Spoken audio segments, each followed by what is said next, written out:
En Telecom, evolucionamos para que puedas potenciar tu mundo, para ser el puente hacia la transformación de tu vida, de tus negocios y de tu empresa. Con nuevas soluciones tecnológicas, impulsando la inclusión y el talento digital. Telecom. Nos unen las ganas de avanzar. Legislatura porteña. Entérate de todo lo que estamos haciendo. Ingresá a legislatura.gov.ar para saber más. Nos une la ciudad. Grupo Petersen, desde 1920, construyendo el país. Dona sangre. Se necesitan entre 300 y 400 donantes por día. No esperes que te lo pidan, siempre se necesita. Conocé cómo donar en buenosaires.gov.ar/donasangre. Buenos Aires Ciudad, vamos por más.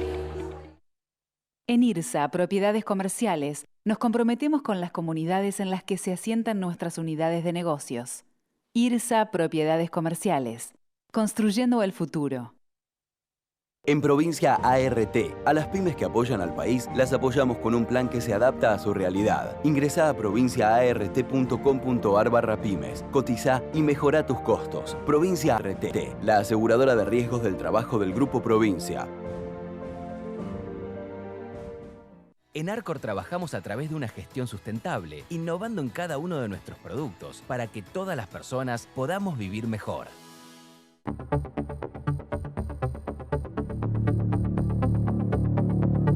Bienvenidos a otro programa del Economista TV. Hoy me acompaña Sheila Wilker, que es analista de opinión pública, y Martín D'Alessandro, que es politólogo, profesor de la Universidad de Buenos Aires y recientemente presidente de Poder Ciudadano. Bueno, Sheila, hay varios colegas tuyos que han marcado, habían marcado un descenso en la imagen del presidente, pero que en las últimas semanas se observaron cierta recuperación. ¿Eso coincide con tu visión? Plenamente. Plenamente. Plenamente, Juan, sí. Sí, a ver, yo te diría que la curvita del gobierno es muy simple porque es una situación muy extraña de amesetamiento sistémico los primeros 9 meses de gobierno, con una caída que sufrió, no sé, en el último mes, te diría más o menos, coincidió con veto a jubilados, con aumento de tarifas y una recuperación en las últimas 10 días, 2 semanas. Tenía un freno de la caída y una pequeña recuperación. Hoy tenés el gobierno en torno a 45 puntos más o menos de valoración de la gestión, de aprobación de la gestión. ¿Qué es lo que más se valora? ¿Cómo se llega a ese porcentaje de aprobación de la gestión? Mira, todavía hay un activo muy fuerte en la idea de futuro, ¿no? Digamos, en la expectativa de cambio. La inflación, por supuesto, el control de la inflación, yo tenía una palabrita mágica que es la estabilidad, claro, que es algo que, bueno, ese segmento de la población argentina pone en valor, pone de relevancia, pero creo que hay mucho de el activo del futuro y, por supuesto, el rechazo de lo anterior. Y creo que en esos dos tiempos, el no al pasado y la expectativa sobre el futuro, es donde se sostiene más fuertemente el gobierno, que tiene, bueno, grandes dificultades en el aquí y ahora para ofrecer bienestar, ¿no? Digamos, la situación de economía doméstica, de bolsillo, bueno, le aprieta el zapato a todo el mundo. Entonces, está ese reconocimiento de estabilidad de la inflación como un activo, pero bueno, empiezan a aparecer nuevos problemas económicos, tarifas, desempleo, pobreza, ¿no? O sea, empiezan a emerger bajos salarios, a emerger otros problemas que vienen a sustituir el drama inflacionario. Ahora, la baja de la inflación también es un gran aliciente para renovar expectativa. Ahora, Argentina es 2 países. Entonces, donde claro, unos ven el activo de baja de la inflación, tenés otro segmento de la población que está viendo, tocan los números, o sea, están viendo, es una mentira la baja de la inflación. O sea, hay algo ahí que son miradas muy irreconciliables respecto de qué es lo que está pasando en Argentina. Claro, esa polarización que vos estás describiendo en la base social también finalmente se refleja en un escenario político hiperpolarizado, ¿no? Absolutamente, hiperpolarizado, y donde, bueno, las dos grandes fuerzas, me refiero al kirchnerismo, panperonismo, si querés, y por supuesto la Libertad Avanza, bueno, son en conjunto, te diría casi el 80% o cooptan el 80% de las preferencias. Entonces, lo que ves es una escena de mucha polarización, sobre todo de mucho rechazo. Cuando preguntamos en general preferencia electoral, hay algo muy interesante, que es que aparece a priori el no a los otros antes que el sí. Claro. A lo propio. Bueno, todo ese clima adverso de negatividad, de rechazo, bueno, está, muy candente, muy pesado, muy intenso, de fuerte y virulento. Bueno, es lo que ordenas del tablero al día de hoy. Bueno, vos hacías referencia a la evaluación positiva de la gestión. Sí.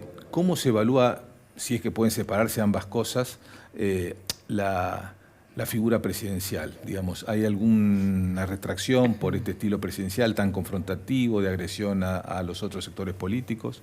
Mira, yo te diría que la imagen del presidente sigue la de la gestión. En realidad es al revés. La de la gestión creo que sigue la imagen del presidente. Hay ahí es una especie de retroalimentación. Lo que te das cuenta es que el gobierno se posa fuertemente sobre las espaldas de Milei. Cuando vos investigás qué pasa entre sus adherentes en relación con estas formas, los exabruptos, las formas más disruptivas, más violentas y más agresivas del presidente, lo que ves es que hay permisividad social. La permisividad, es, bueno, finalmente él es así, él es auténtico, no, a mí no me gusta. O sea, yo creo que hay un límite que la gente expresa, pero al mismo tiempo hay un dejar hacer. Entonces, creo que en definitiva lo que domina la escena es la permisividad, ¿no? Digamos, la permisividad a la escena más agresiva. Yo diría incluso casi como una interpretación de cierto enojo que tiene un segmento importante de sus seguidores, ¿no? Vos recién decías que el 80% de la sociedad se ubica en uno de estos dos grandes espacios. Sí. Quedaría un 20% para el resto. Entonces daría la sensación de que ese resto hay muchos dirigentes políticos, mucha gente que trata de representarlos, de estar en la avenida del medio, ni uno ni otro, sí, pero que a la hora de buscar respaldo social y electoral no hay mucho. Y, a ver, el centro tiene problemas para posicionarse, ese lugar que siempre fue como un lugar favorito desde el cual se crecía, y bueno, hoy está, yo te diría, tensionado o lastimado por este movimiento centrífugo que hay, ¿no? Que va todo hacia los extremos sin lugar para la moderación, sin lugar para identidades más blandas. ¿No? Digamos, hay como una cosa también de dinámica de consolidación de las identidades políticas en relación con lo que hay enfrente. Entonces, en esa dinámica de contraste, lo que tiene un lugar más intermedio termina quedando desdibujado, ¿no? Termina quedando con gran dificultad para que la sociedad lo termine de ubicar en algún lado o pueda escuchar una propuesta o encuentre una opción, ¿no? Claro. Una alternativa. Muy bien, muy interesante, Martín, este cuadro. ¿Cómo ves vos que se está reconfigurando el sistema político un poco en función de esto que nos contaba Sheila, ¿no? A mí me parece están todos acomodándose a este fenómeno, ¿no? De Milei. Esta polarización que describe Sheila a mí me parece muy preocupante en términos sistémicos. Más allá de la ventaja que pueda sacar un espacio político, un partido, un líder, desde el punto de vista mirando la democracia un poco más desde lejos, me parece peligroso. Estamos en un escenario distinto y además también difícil de calibrar para los analistas, porque todo parece estar dado vuelta, ¿no? Los parámetros tradicionales, el que tiene experiencia en política hoy es un disvalor, el que tiene un argumento racional y con evidencia en política hoy es un disvalor, el que respeta a un oponente hoy es un disvalor, y lo que es un valor y es redituable electoralmente es todo lo contrario. Entonces, eso me parece un problema. ¿Por qué? Bueno, el régimen democrático también necesita no solamente del reconocimiento de la legitimidad del otro, que es tan importante o tan legítimo como yo en el juego democrático, sino que la democracia también necesita unos modales para que pueda funcionar. Entonces, este escenario que estamos viendo es un escenario que está tensando el discurso público, que está tensando la forma del ejercicio del poder, que está tensando la tolerancia que necesita para funcionar la democracia, que entiendo que es lo que mayoritariamente hemos elegido en la Argentina como forma para vivir. Me parece que está entrando en consecuencia en una tensión muy fuerte, un escenario en el que, como se decía recién, el 80% o las dos coaliciones, una está liderada por el presidente, que es un líder muy disruptivo y agresivo con la prensa, con los opositores, estén vivos o estén muertos, lo que sea. Y del otro lado, un espacio liderado, al menos hasta ahora, por Cristina Kirchner, que tiene un perfil muy similar y del que probablemente Javier Milei haya copiado y se haya alimentado muchas dimensiones de su práctica política. Me parece que pone en desafío a una forma de vivir, a una forma de interpretar la vida en común y la salud del propio régimen democrático. ¿Por qué crees vos, Martín, que vuelve Cristina? ¿Por qué volvió Cristina a tener un rol tan protagónico? Venía dando una serie de pasos, bueno, que hacían presumir que iba a finalmente hacer la jugada que hizo, que es postularse para presidir el Consejo Nacional del Partido Justicialista. Bueno, primero porque es una líder muy importante, segundo porque es una expresidente, tercero porque el peronismo está de alguna forma paralizado. ¿En qué sentido?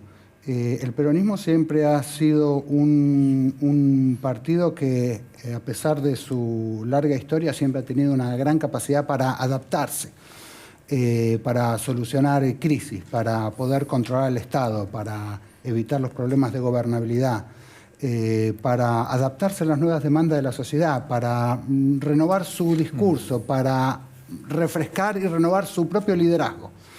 Estos elementos hacían del peronismo un caso, no sé si único, pero sí muy singular, de un éxito sostenido, un piso electoral y todo lo que sabemos de la historia del peronismo. El último gobierno, Alberto Fernández y Cristina Kirchner, destruyó todas esas fortalezas históricas que tenía el peronismo. Y ahora lo vemos sin posibilidad real y concreta de conectar con nuevas demandas sociales. El escenario cambió y el peronismo no está conectando con eso, y con una dificultad institucional también, que es la dificultad de renovar el liderazgo de Cristina. Por supuesto, Cristina no tiene la culpa de eso. Claro. Ningún dirigente se va a retirar solo. Pero desde el punto de vista más institucional, bueno, a los peronistas se les está haciendo muy difícil reconectar con la sociedad, lo cual en principio incluiría renovar el liderazgo de Cristina Kirchner, que hace 20 años en cualquier país y en la Argentina los discursos y los líderes van perdiendo peso. Ahora, ¿vos creés con Cristina entonces, Martín, que el peronismo perdió esa capacidad de adaptación a distintas circunstancias que siempre lo caracterizó, que lo de Cristina es un liderazgo más ideológico, con pautas más marcadas, que no permiten que el peronismo se vaya adaptando a distintas circunstancias como lo hizo en el pasado? Yo tengo la sensación de que por ahora sí. Por supuesto, no sabemos.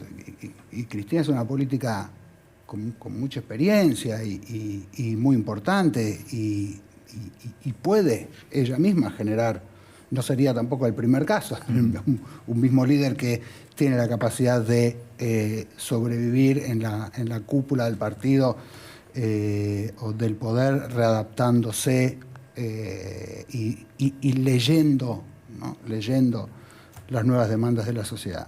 En principio parecería al día de hoy que no, que hay un discurso fijo en una reivindicación, que no estoy diciendo que esté bien o esté mal, sino que estoy diciendo que hay que no pareciera ser la misma canción, para decirlo en términos kicillofianos, sí.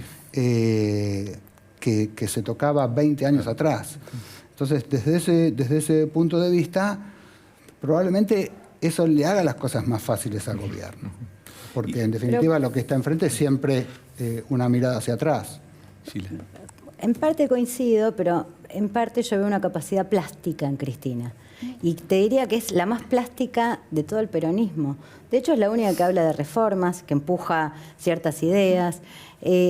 Creo que tampoco tiene muy claro el hacia dónde, ¿no? Digamos, a mí me quedó muy, muy fijado y sobre todo se me abrió una pregunta respecto a una cosa que dijo Cristina, creo que en una de las últimas veces que habló, que es hay que cranear, ella dijo textual, ¿no? Por eso el verbo es interesante, ¿no? Hay que cranear cómo representar a los sectores que no estamos representando, ¿no? Bueno, a mí me da la impresión de que, bueno, es todo un desafío muy difícil.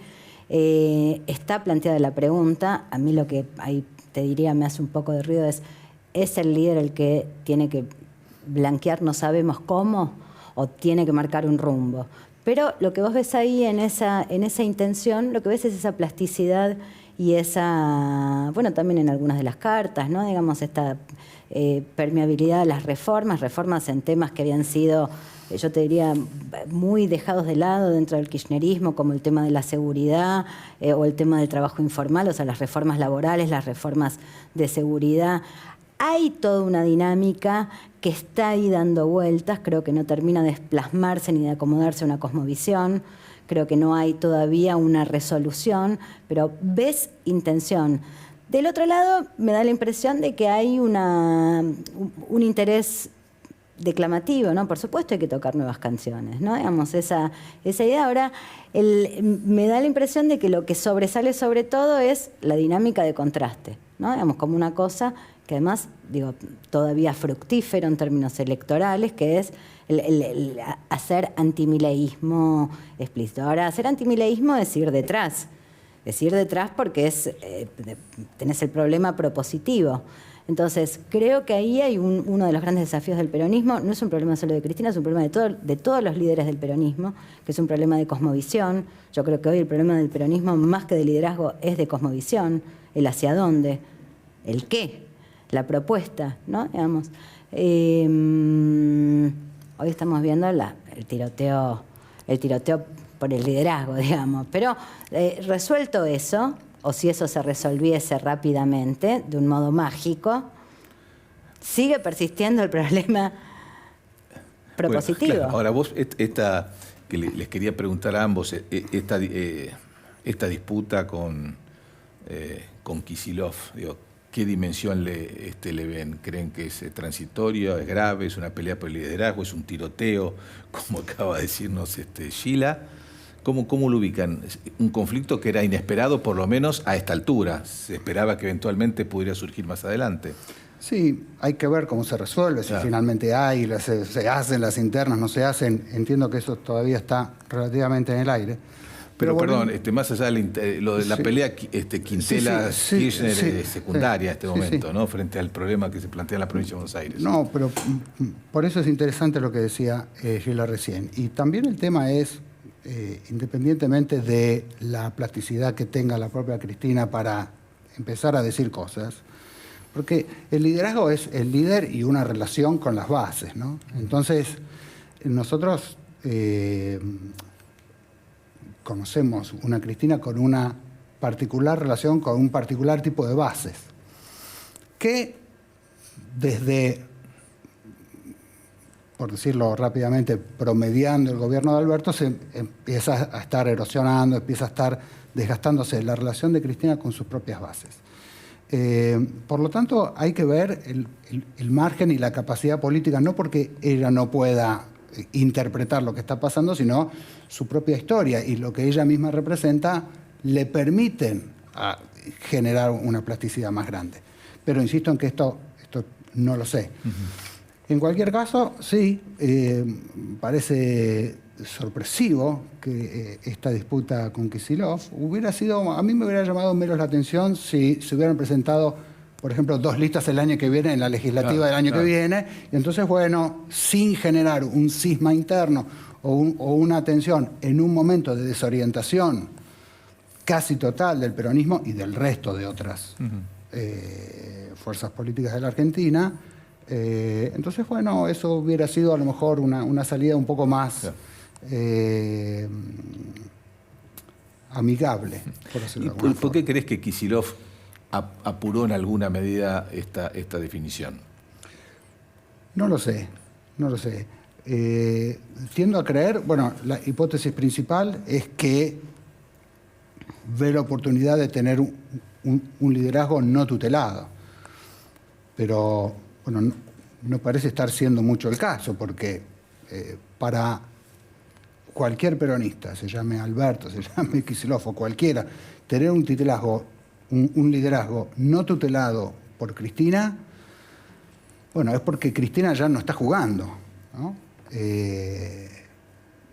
Recordemos toda la discusión que hemos tenido durante años sobre el albertismo sí, el albertismo no, el Juan Mansur sí, Juan Mansur no, y hemos conversado mucho sobre eso.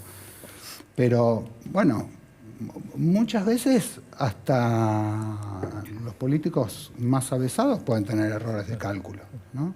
Y no digo que sea un error, pero tiendo a creer que en los ojos de Kicillof había un camino un poco más limpio del que terminó siendo con el que se encontró. Y a veces los entornos presionan sobremanera. ¿Vos cómo interpretás, Gila, esta decisión de Kicillof de marcar una diferencia, ¿no? A ver, primero me sumo a lo que dice Martín, a veces hay errores no forzados, ¿no? Digamos, esta tensión que se produjo en el último tiempo me parece que está impulsada y también es parte del, digo, a ver, la disputa por la lapicera es una disputa real, ¿no? Digamos, y que tiene consecuencias. No es una metáfora. Digo, la lapicera no es una metáfora. Entonces, creo que bueno, que el camino del 2027, muy lejos en Argentina, 3 años muy lejos, bueno, me parece que en cierto cálculo implicaban pasos intermedios. Yo creo que efectivamente ha habido un error de cálculo. Creo que, bueno, también como falta mucho tiempo, Axel Kicillof puede sobreponerse a esta escena, sin lugar a dudas. Creo que cuando digo sobreponerse, lo que estoy presumiendo es que sale un poco dañado de la escena. En el medio, creo que las implicancias de estas tensiones o este tiroteo o llamémoslo como queramos, por supuesto tiene consecuencias en un montón de otros actores. Cuando ves lo que pasa con los intendentes en la provincia de Buenos Aires, entendés que no es inocuo, que hay problemas de ordenamiento de los más de 80 intendentes peronistas. Entonces, creo que ahí todavía hay un impacto que creo que no terminamos de dimensionar, ¿no? Digamos, cómo sigue y hacia dónde se reordena, ¿no? Bueno, además el año que viene, con la incorporación de la boleta única de papel, probablemente tengamos un hecho inédito en los 40 años de democracia, es que la provincia de Buenos Aires elija a sus autoridades en días distintos, no sé, pero seguramente con un método distinto al de las autoridades nacionales. Esto plantea un juego totalmente diferente, donde Kicillof puede... De mucha más autonomía. Puede ceder posiciones en la lista de candidatos nacionales, pero no así en lo que van a conformar la legislatura provincial. Absolutamente. Sí, también es cierto que los intendentes, aún con la boleta vieja, la papeleta, también hacen un juego de cierta autonomía. Hace muchos años que venimos viendo y especulando que los intendentes dan la boleta corta, que los intendentes en realidad a nivel nacional hacen la boleta ya cortada y que hacen sus apuestas. La boleta única puede favorecer un poco más ese juego de autonomía. Yo no estoy tan seguro, al menos todavía, de que la boleta única en ese sentido vaya a ser un cambio radical de ese juego entre el nivel local, el nivel provincial y el nivel nacional. Y en todo caso, tiendo a creer que es mejor que los partidos tengan liderazgos nacionales con capacidad de disciplinamiento y no tener que estar los liderazgos nacionales todo el tiempo negociando con cada uno de los intendentes. Pero esa es otra discusión. Seguramente, para cerrar la pregunta, la boleta única algún giro de tuerca le va a agregar, aunque yo creo que no mucho, a esta negociación entre niveles, ¿no? Local, provincial, nacional. ¿Cómo ves, para terminar, nos queda muy poco tiempo, al resto de la oposición? Digo, partimos de la base que el PRO y la Libertad Avanza conforman el mismo espacio. Cada vez más subsumido, ¿no? El claro, PRO exactamente. Tenemos del otro lado al peronismo liderado por el kirchnerismo, queda en el medio una cantidad de actores. Sí, quedan muchos actores para... Tampoco votantes. Para un poco, claro, sí, para pocos asientos. Pero, mira, yo creo que tienen gran dificultad, o sea, tienen gran dificultad para expresar una posición que no sea el sí pero no o el no pero sí. Que, bueno, yo creo que esa dificultad tiene que ver con que Argentina se ha vuelto insensible a los matices. Los argentinos nos hemos vuelto insensibles a los matices, nos hemos vuelto insensibles a los puntos medios. Y creo que esa dificultad conceptual, bueno, se traslada a la política, ¿no? Sí. ¿Vos cómo lo ves, Martín, ese espacio que podemos nombrar ahí, el peronismo de Córdoba, al radicalismo, por cierto, algunas otras fuerzas de peronismo no kirchnerista? Coincido, están en un momento difícil porque además son actores que, casi que igual que el peronismo, han tenido sus dimensiones más de derecha, más de izquierda, más estatista, menos mercado internista, no son actores ideológicamente unívocos. Entonces, bueno, el escenario actual lo que hace es potenciar esa discusión interna y descoloca. Entonces, yo creo que hay que esperar, pero tiendo a creer que hay una cantidad de electores que, no sé si en esta próxima elección, pero que podrían estar dispuestos a volver a un espacio centrista que estaría siendo, digamos, vaciado con el corrimiento del PRO en su acercamiento hacia el gobierno. Y lo que yo creo es que esos sectores tendrían que, un poco como dice Sheila, expresar claramente qué es lo que los diferencia del gobierno, cuáles son los valores que están sustentando y cuál es la visión que tienen del Estado y su rol en la vida en común. Y en la medida en que hagan eso de una manera clara y moderna, por decirlo de alguna forma, creo que todavía hay chances de que eso tenga alguna gravitación. Muy bien, Sheila Wilker y Martín D'Alessandro, los dos, muchísimas gracias por habernos acompañado del programa de hoy. Chao, nos despedimos hasta el próximo programa.